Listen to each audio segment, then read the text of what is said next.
Hello friends, welcome to Defence Matrix. तो एक report जो है वो पब्लिश करी गई है द टाइम्स ऑफ इंडिया के द्वारा और ये मलेशिया के LCA प्रोग्राम को लेकर है। तो इस रिपोर्ट में ये दावा किया गया है कि जो कोरियन एरोस्पेस का FA-50 फाइटर होने वाला है वो एक्चुअली मलेशिया को सबसे ज़्यादा महंगा पड़ने वाला है बाकी कॉम्पिटिशन्स के कंपैरिजन में।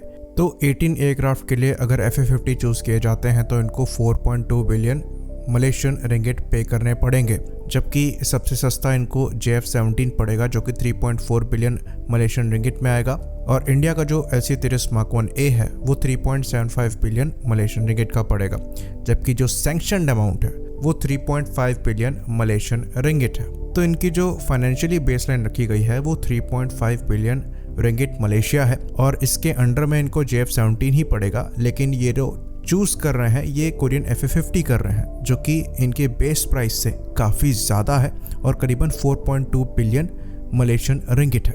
इंटरेस्टिंगली यहाँ पर जो मलेशियन एयरफोर्स है और उनकी डिफेंस मिनिस्ट्री है ये FA-50 पर इंटरेस्ट दिखा रहे हैं उसके महंगा होने के बावजूद और परफॉर्मेंस में LC-30 से नीचे होने के बावजूद। इवन अगर आप FA-50 के रिकॉर्ड को भी देखेंगे तो करीबन 6 एयरक्राफ्ट अभी तक क्रैश हुए हैं। वहीं पर LC-30 की बात करें तो एक भी एयरक्राफ्ट यहाँ पर क्रैश नहीं हुआ है। लेकिन ये चीज़ हम ज़रूर कहेंगे कि ऑपरेशनल नंबर में भी यहाँ पर डिफरेंस है। FA-50 जो है वो काफ़ी बड़े नंबर में ऑपरेशनली एक्टिव है LC-30 के कंपैरिजन में। तो इस पॉइंट को लेकर हम FA-50 से कंपेयर नहीं कर सकते और ये अनफेयर होगा। तो यहाँ पर FA-50 को फेवर करने के लिए हमने जियोपॉलिटिकल रीजन को भी डिस्कस किया था, जहाँ पर अमेरिका के साथ करीबी बढ़ाने के लिए हो सकता है मलेशिया जो है वो FA-50 को प्रेफरेंस दे, जबकि उसकी परफॉर्मेंस जो है वो LC-30 से नीचे आती है। और अब तक की जो डेवलपमेंट हुई है उसमें ऐसा ही कुछ दिखाई भी दे रहा है। महंगा होने के बावजूद FA-50 को प्रेफरेंस जो है वो दिया जा रहा है।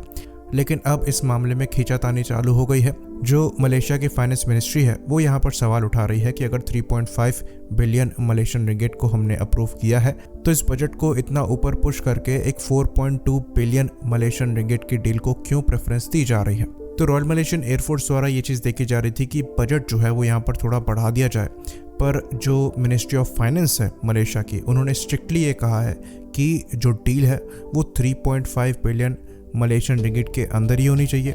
साथ ही साथ जो टेक्निकल पैरामीटर्स है उसमें भी कोई डाइल्यूशन नहीं होना चाहिए। तो यहाँ पर स्ट्रिक्टली ये बात कही गई है और अगर रॉयल मलेशियन एयरफोर्स द्वारा फॉलो किया जाता है जो कि इनकी मिनिस्ट्री ऑफ फाइनेंस द्वारा कहा जा रहा है तो उन्हें हो सकता है FA-50 का प्लान जो है वो ड्रॉप करना पड़े, क्योंकि 4.2 बिलियन मलेशियन रिंगिट से प्राइस जो है वो 3.5 बिलियन मलेशियन रिंगिट पे लाना इतना आसान नहीं होगा।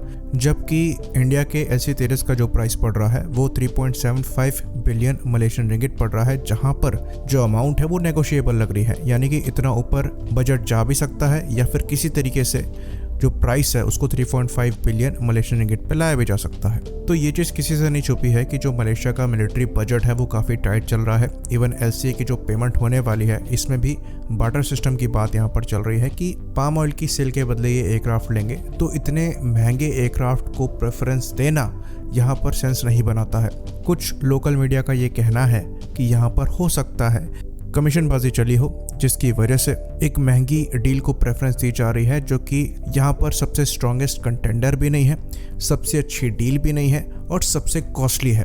जो डील इंडिया द्वारा प्रपोज करी गई है उसे सबसे बेहतर माना जाता है, क्योंकि जो LC-30 का वेरिएंट यहाँ पर ऑफर किया गया है वो बाकी कॉम्पिटिटर्स के कंपैरिजन में रॉयल मलेशियन एयरफोर्स की सारी रिक्वायरमेंट तो पूरी करता ही है, साथ ही साथ कैपेबिलिटी वाइज भी उनसे बेहतर है। साथ में इंडिया ने कॉम्बो डील ऑफर करी है जिसके अंतर्गत Su-30 MKM के फ्यूचर अपग्रेड्स भी ऑफर किए जाएंगे। साथ ही साथ जो स्पेयर्स वगैरह हैं उनकी भी सप्लाई जो है वो इंडिया द्वारा करी जाएगी। साथ ही साथ इनके जो ब्रिटिश हॉक हैं उनके भी अपग्रेड्स जो हैं वो HAL द्वारा ऑफर किए जा सकते हैं। तो इंडियन डील ऑप्ट करना इनके लिए लॉन्ग टर्म में बेनिफिशियल होगा, लेकिन फिर भी इनका प्रेफरेंस जो है वो कोरियन है, जबकि वो एयरक्राफ्ट महंगा भी है, साथ में टेक्नोलॉजिकली भी 30 Mark 1A के आसपास बिल्कुल नहीं है।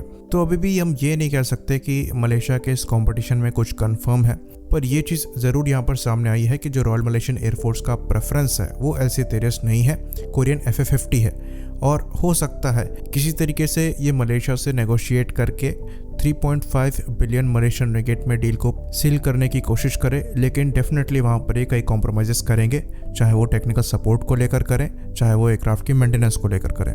क्योंकि जो डील की अमाउंट है वो थोड़ा बहुत ऊपर नहीं है, अच्छा खासा अंतर है, जिसमें कहीं से भी कट्स करके 3.5 बिलियन मलेशियन रिंगिट पर अमाउंट को 4.2 बिलियन मलेशियन रिंगिट से नहीं लाया जा सकता।